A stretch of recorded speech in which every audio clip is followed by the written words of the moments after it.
You're listening to Turi Writer's She Said What podcast with Marcy Persky. Marcy is still recovering. We expect her back soon. But the world's second meanest mom, Kim McCallister, is filling in. Don't forget, the audiobook is out. She Said What? A Life on the Air on Audible. That ought to get you by.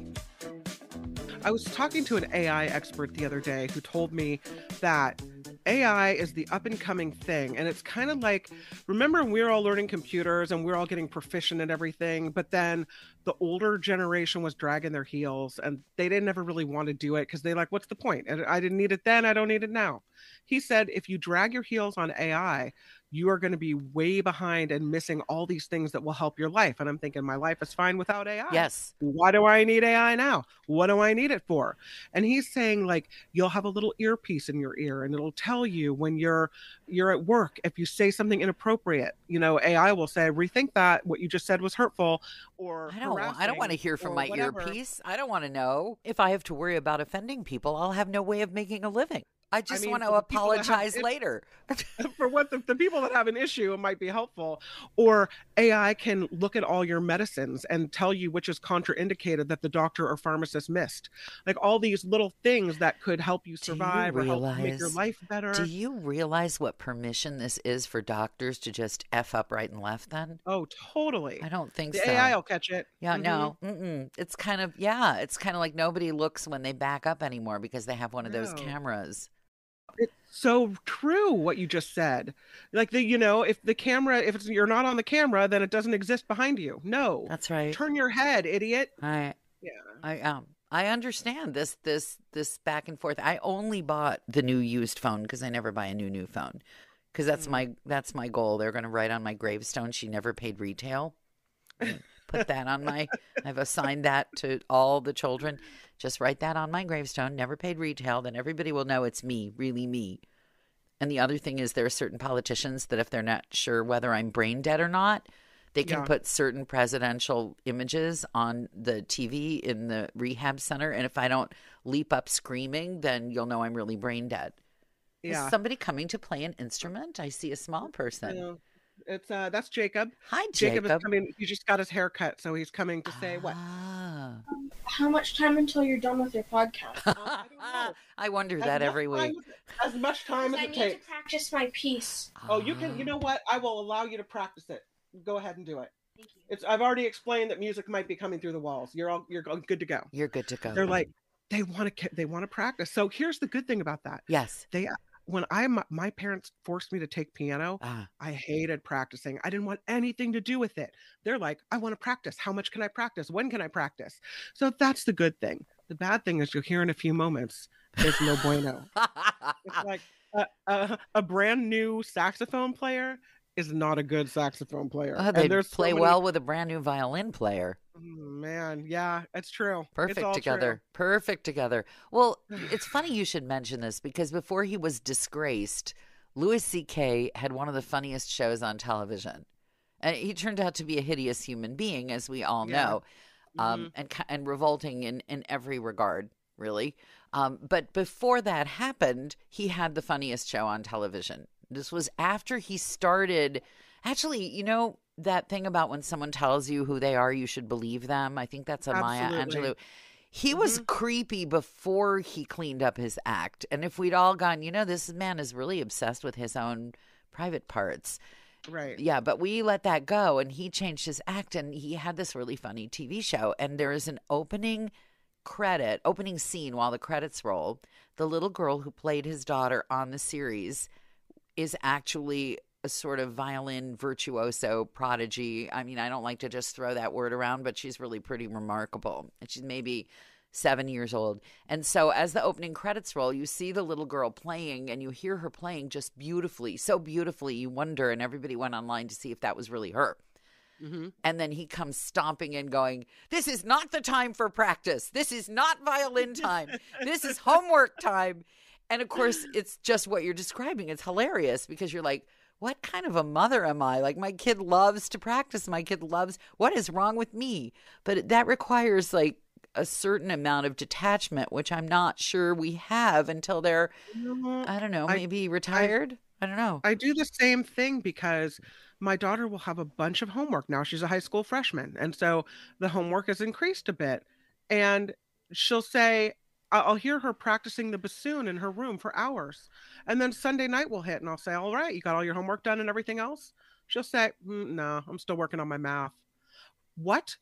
How could you prioritize practicing the bassoon and the oboe all weekend, which I heard you doing for hours on end, and not do your homework? It's very frustrating. It's this inability to prioritize, like get the important stuff out of the way first and then do the stuff that's fun for you. Okay, right? now I'm going to be the mommy devil advocate here. Uh-oh, Okay. here it All goes. right.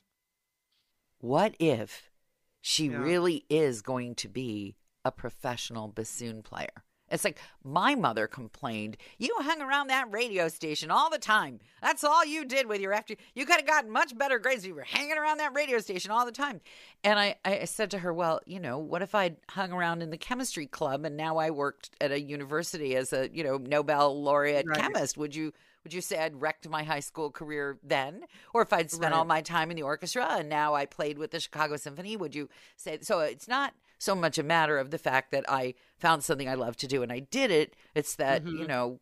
What are the odds you're going to get to do this for any kind of lifelong occupation? Or then again, who really needs algebra now? Well, she's talking about it. She's like, what if I was a professional horn player? And I'm like, well, that'd be great. But I think sometimes we revert back to what our parents told us. And what my mom used to say to me is, your first job and only job is to do well in school and maintain your grade point average and get good grades. That's your job. That's your priority Trying to number think one, of what job my number one. parents said. That's your job. And you ended up And in then radio anyway, so a fat and lot I of ended good it up in did. radio. That's Exactly. what a waste that was. But that's what I tell her. And because I can almost hear it as my mouth opens, it's like my mother's voice coming out. Your only job is to do well in school. And I cannot stop myself. I Oh don't boy. know what's wrong with me. Oh boy. I remember one time I got a poor grade. Here's what it was, Turi. I got a D in home ec in 8th grade. Oh, I salute you for that. I I kiss you for that. God you bless had you for getting a D in home ec. Good for you. you had to make these French knots on a pillow. And I couldn't make a French knot to save my life. And that was like the midterm project. And I got a D Where's in home Mike ec. Lindell when you need him? See, I need here's a what My Pillow. I do have. I do have the kind of mother who would have marched in and said, "This is a ridiculous class." And you're asking for her to be graded on some ridiculous skill set that is not of any use to her at all. My mother might have done something like that, but I was already a little reprobate by the time I got to high school, so there was no point. So I get the D, and my mother says, we're in the car, and she finds out, and she pulls to the side of the road, and we're near this raggedy old like dive bar in Petaluma, California, which is where I live. And she points over at it, and she goes, you see that place right there? And it's the Buckhorn is the name of the place. Doesn't sound good. If you don't get better grades, you're going to end up slapping mayonnaise on sandwiches in the back room of the Buckhorn. God, I love your mother. From that moment to this, every time we pass the Buckhorn, my sister and I will cackle, or if somebody gets a bad grade, the family note is you're going to end up slapping mayonnaise on sandwiches in the back room of the Buckhorn. Come to find out later in my life, they don't even serve sandwiches at the Buckhorn. It's like a dive bar. They don't have bar food there. You go in and you order your, vodka straight up or whatever. In a way, you should be glad that your mother didn't know that. Yeah. Very true. I mean, really, did you want to have a mother who knew the entire menu and offerings at the Buckhorn? Probably you're better off No. not. Yeah.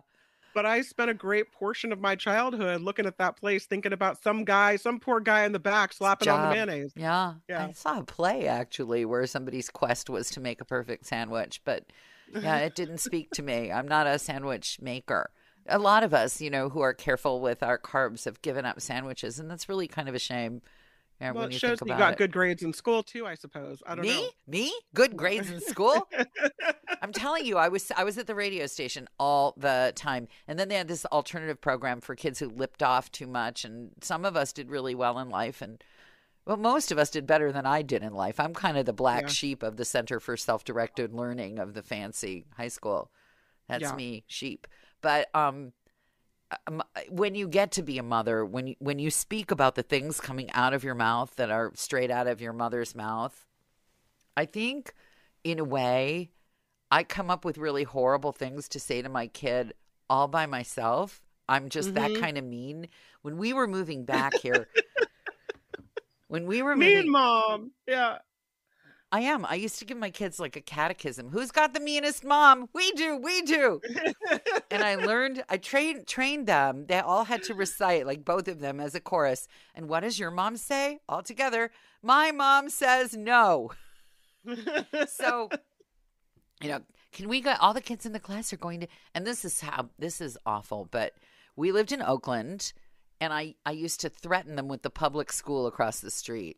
Like, oh, that's bad. If you don't behave, I'm going to send you. Actually, it wasn't that. It was if you insist on yanking my chain about going, you want to go to Disneyland and you want to go here and you want to go there. Fine. We'll cancel the violin lessons and we'll send you to school across the street. And that usually shut them right up. That was you don't want to go to school across the street in Oakland. You really, really don't. There are like 2 schools where that would be acceptable. And the rest of them are like, there's a big question mark over there. Maybe not.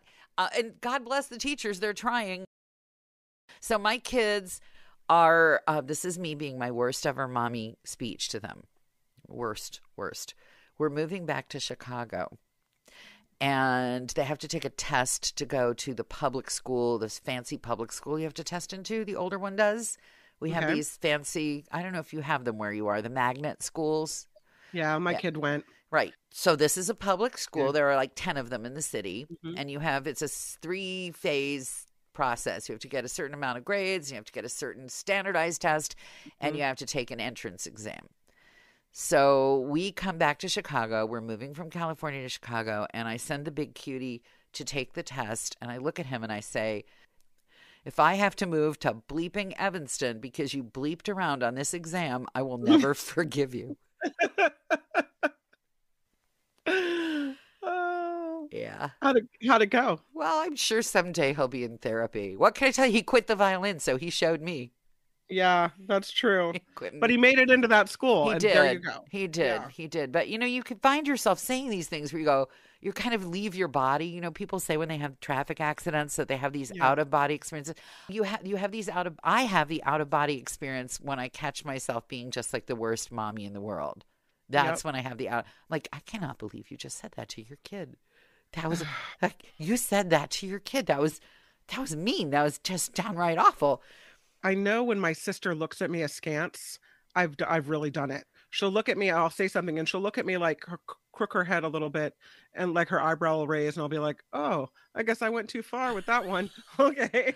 Yeah, I have a version of your sister flying around over my head. That's right. It's exactly what it is. My problem is being a yelling mom. Oh, they did a movie about me. Old Yeller, that's me. I try really hard because I recently read this report that said that yelling at your children can be as traumatic as physical and other types of abuse. Well, I don't want to cause them trauma. And also I want a calm house. I remember Dr. Phil, who I don't love, said something like, your home should be a soft place to land. And so while I don't love Dr. Phil, I do like that thing that he said. And so I want this to be like the safe place, right? The place where you come in, you're welcome, you're loved, you can be yourself, like everything's fine. It's not a stress place to be. It's a good place to be. I'm going to take issue with the soft place to land. For example, let's just think about this. The seat on the airplane, okay? Yeah. It has a nice soft cushion, but the exterior is set up to withstand a tremendous amount of force. And I think child rearing should be similar.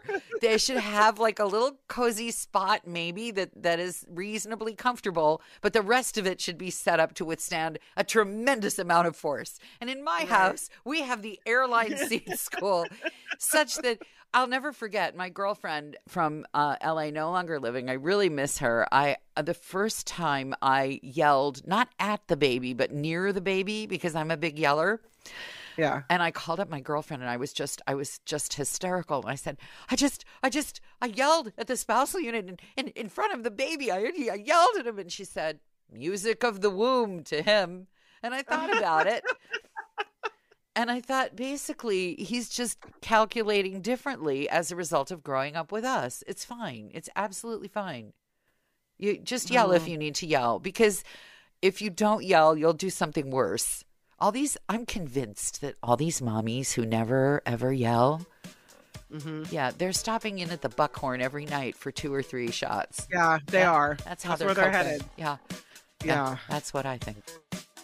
That's part 2 of Turi Writer's She Said What podcast with guest host Kim McCallister.